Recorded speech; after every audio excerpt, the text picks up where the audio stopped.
Here he is at last, the mystery man of India. Our first glimpse as the Rajputana came alongside at Marseille.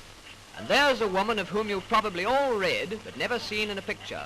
Miss Madeline Slade, the English daughter of an admiral, who now prefers to be known as Malara Ben. She's one of Mr. Gandhi's most devout disciples. She's leading the way ashore now, and just behind her comes Mr. Gandhi, dressed as he said he would be, in just his loincloth, even in the chilly climes of Europe. And he's carrying with him his pots and pans, which he declared at the customs. He was trotted around Marseille to several receptions and made one or two speeches which rather frightened the French authorities. But when asked to speak into the sound-filled microphone, he said, "I think not." And so we go on our way to England.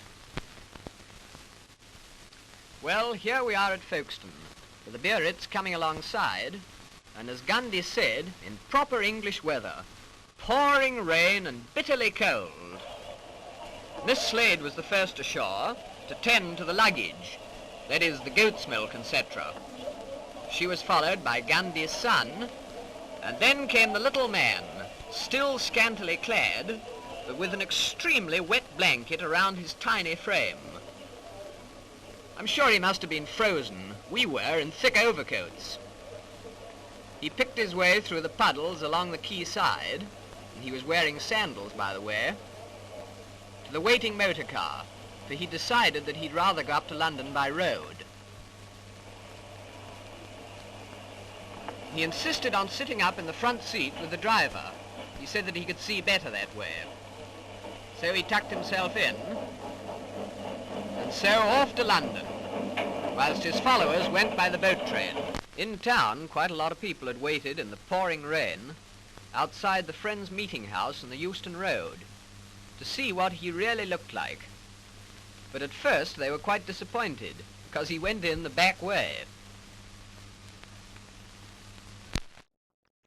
But shortly afterwards he left by the front way.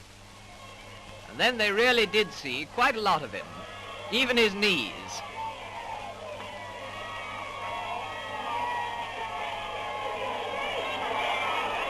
No, he won't speak into the microphone.